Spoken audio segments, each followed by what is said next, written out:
미국 증시의 흐름 속에서 국내 시장의 투자 전략을 알아보겠습니다. 연결고리 오늘은요 교보증권 윤여민 FP 자리하셨습니다. 어서 오세요. 네, 안녕하십니까. 네.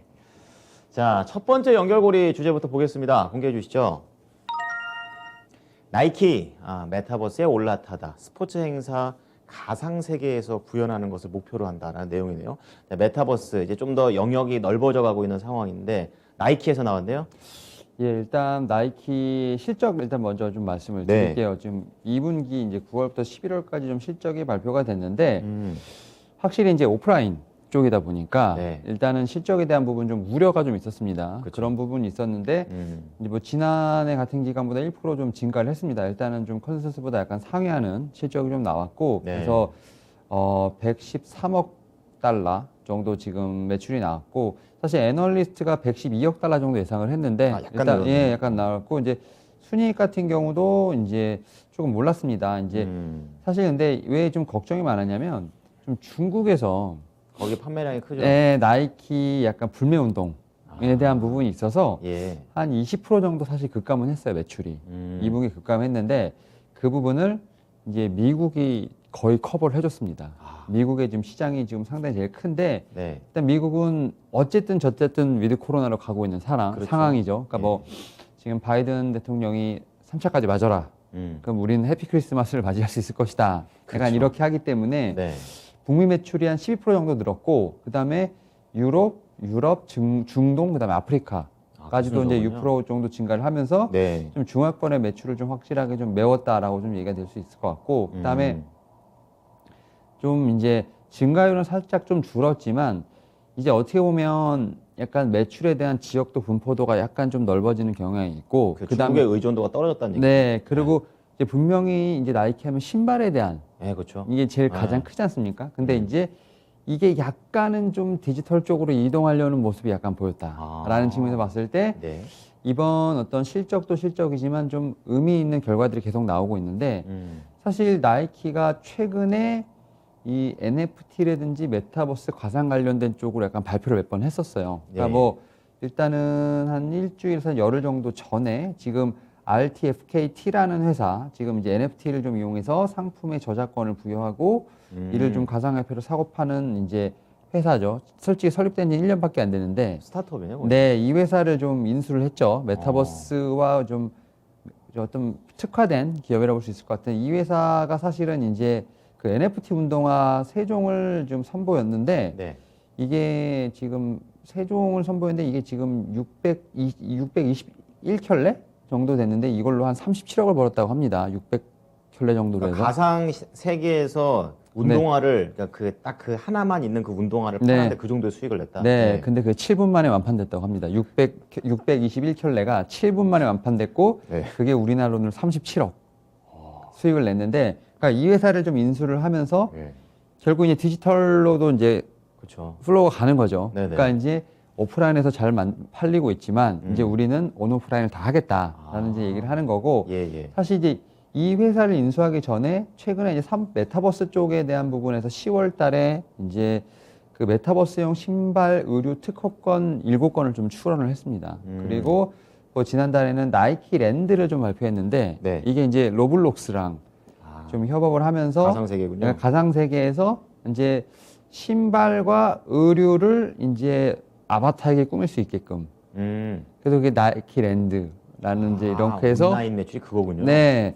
결국 이게 뭐냐면 그래서 이 나이키가 꿈꾸는 거. 사실 뭐 CF 같은 거 보면 예전에 되게 유명했던 게 축구 스타들이 다 나와서 막 뭐 맞아요. 지구인을 대표로 하고 뭐 외계와 이런 그런 하지 않습니까? 엄청난 CF. 예. 그런 것처럼 축구, 슈퍼볼 같은 어떤 대형 스포츠 경기를 나이키 랜드에서 개최를 하는 게 그래서 월드컵 축구나 이런 거를 좀 보는 게 그렇군요. 약간 나이키가 메타버스에서 궁극적으로 추구하는 좀 목표가 아닌가. 그래서 약간 스포츠 페스티벌을 나이키 랜드에서 하고 그다음에 오프라인에서는 신발이나 이런 의류를 팔고 약간 이런 식으로 투트랙 전략으로 가는 게 약간 이 회사의 전략이 아닌가 좀 생각을 하면서 네. 사실은 이제 뭐 NFT에 관련된 부분이 약간은 좀 테마성으로 움직였다라고 좀 초반에는 생각을 했는데 좀 아닌 것 같은데요. 이제는 네.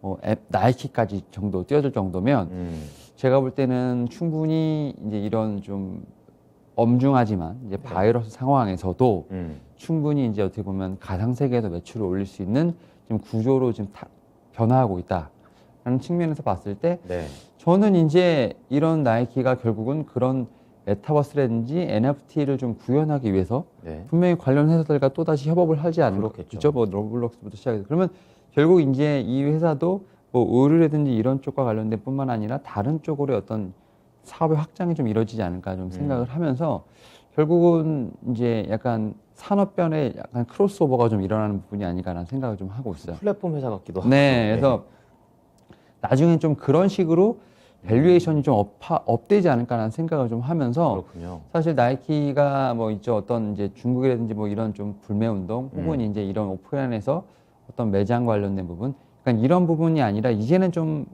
나이키 랜드를 좀 주목을 하면서 네. 약간 NFT 관련된 종목으로도 이제는 좀 취급할 수 있지 않을까라는 생각을 하면서 네. 그와 관련된 모멘텀도 좀 계속해서 지켜봐야 되지 않을까 생각하고 있습니다. 그러게요. 이제 코로나로 인해서 메타버스라는 게 좀 생긴 게 아닌가 좀 이런 생각 드는데 그렇다면 이런 나이키의 움직임을 국내로 한번 연결해 보겠습니다. 어떤 종목 볼까요? 저는 이제 일단 첫 번째로 이제 NP 관련된 아, 종목, 그러니까 NFT 관련된 그렇죠. 쪽이라고 볼 수 있을 것 같은데 이제 NP 같은 게 메타버스 관련돼서 XR 좀 기술을 좀 이용을 해서 좀 수익을 내고 있죠. 그러니까 그렇군요. 확실히 이제 메타버스나 이런 NFT 같은 경우도 이제 확실하게 매출이 잡히는 좀 그런 회사들을 좀 봐야 되지 않을까 좀 생각을 하고 의미가 있는데 있네요. 예, 사실 약간 좀 비슷해요. 지금 NFT 관련된 메타버스 관련된 쪽이 한 10월, 11월까지 좀 정점을 찍고 네. 그다음에 좀 한 30%, 40% 정도 이제 가격 조정을 받았는데 네. 이제는 좀 분할 매수 관점이 아닌가라는 생각을 좀 하면서 그렇게 보세요. 일단은 제가 볼 때는 기대감을 올렸다면 이제는 매출이 잡히는 그래서 2차 좀 실적에 대한 부분이 확인되는 부분이 좀 필요하지 않을까 생각을 하고 네. 사실 NFT 관련된 쪽에서 저는 이제 대장주라고 볼 수 있는 게 서울 옥션. 서울 옥션. 서울 옥션이 최근에 지금 상당히 매수세가 좋거든요. 지금 이제 기관부터 시작해서 사모펀드 금융 투자가 지금 서울 옥션에 지금 계속해서 지금 수급이 들어오고 있는 부분이 있는데 그렇군요. 뭐 어제 좀 보고서가 나왔잖아요. 내년에 미술품 NFT가 본격적으로 성장 시장에서 예. 시가총액 향후 10년간 100배 이상 늘어날 것이라는 전망이 나오고 있다. 예, 그러면 이제 결국은 뭐 이제 지금 실제 미술품 시가총액 규모가 1조 7천억 달러가 되고 네. NFT가 지금 140억 달러 좀 1%밖에 안 되는데 이제 100배 늘어나면 이제 10배 늘어나면 이제 100배, 죄송해요. 10년 후에 100배가 늘어나면 지금 시장 규모를 NFT가 따라잡는다는 거죠.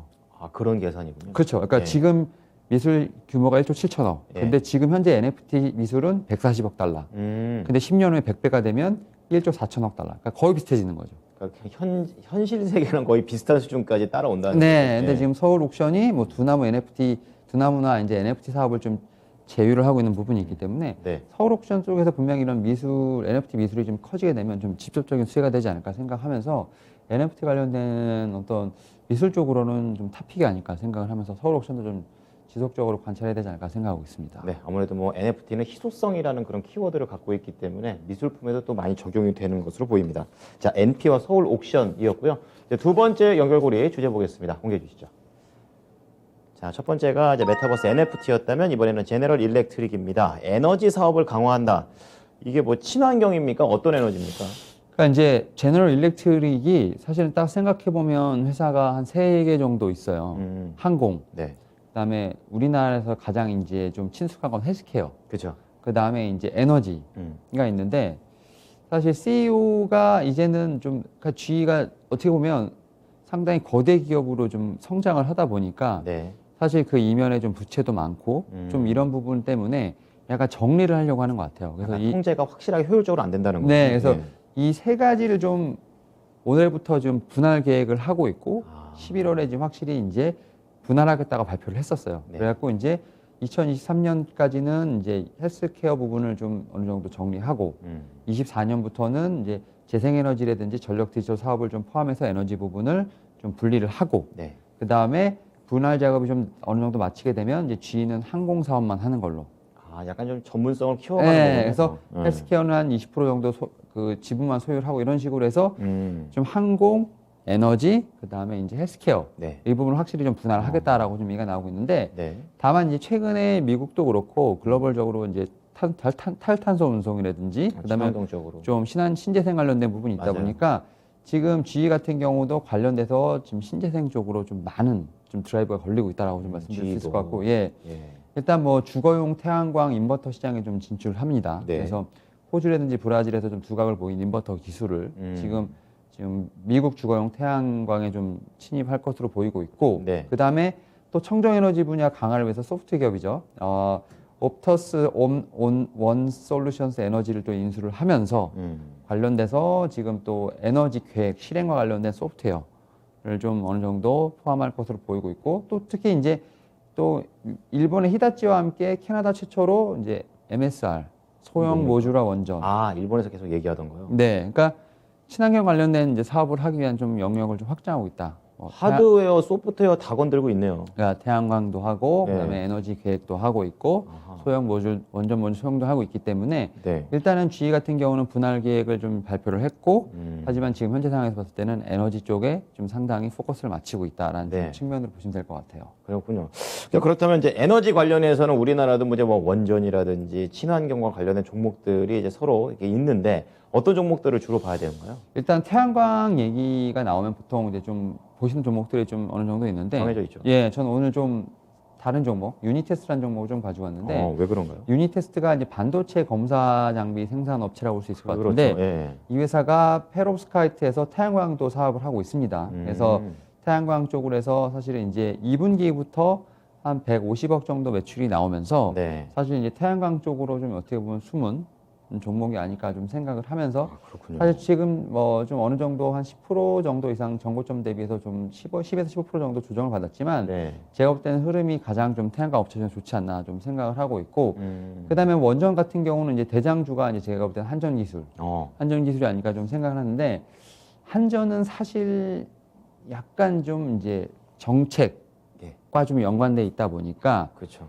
이제 사실 우리나라는 완전 폐기 쪽으로 갔다가 최근에 이제 친환경에 이제 어떻게 보면 화력이나 이런 쪽에 대안이 되면서 네. 원전 쪽에 다시 좀 올라왔고, 그렇죠. 다시 한번 좀 이제 그 대선 주자들의 약간 공약이 되어가고 예, 있죠. 되다 보니까 네. 일단 내년에 어떻게 보면 될 수 있을지 안 될 수 있을지, 그러니까 우리나라에서의 어떤 사업보다는 네. 일단 해외 수주에 대한 약간 포커스를 좀 더 맞추는 게 맞는 것 같아요. 수주 쪽에. 예, 그러니까 우리나라 같은 경우는 아직까지는 사업에 대한 부분이 재개될지 안 될지에 대한 부분이 좀 명확하지 않기 때문에, 그렇군요. 그리고 대선 주자들이 어떤 분이 될지에 따라서 약간 좀 갈릴 것 같은 부분이 있기 때문에 네. 오히려 좀 확실하게 해외 수주를 얼만큼 받을 수 있냐라는 모멘텀을 좀 보면서 원전 관련된 종목을 좀 봐야 되지 않을까 좀 생각을 하고 있고, 네. 한전기술 같은 경우는 좀 이제 그 신규 원전 수주가 이제 내년에 좀 있지 않을까 생각을 하면서 일단 네. 좀 그런 부분에 좀 기대감 있는 부분이 있기 때문에 일단 좀 대장주로서 좀 봐야 되지 않을까 생각하고 있습니다. 네.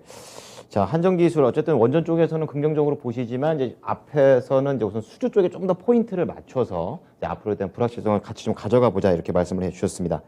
자, 두 가지 내용도 잘 참고해 보겠습니다. 오늘 말씀 감사합니다. 네, 감사합니다. 네, 지금까지 교보증권 윤여민 FP와 함께한 연결고리였습니다.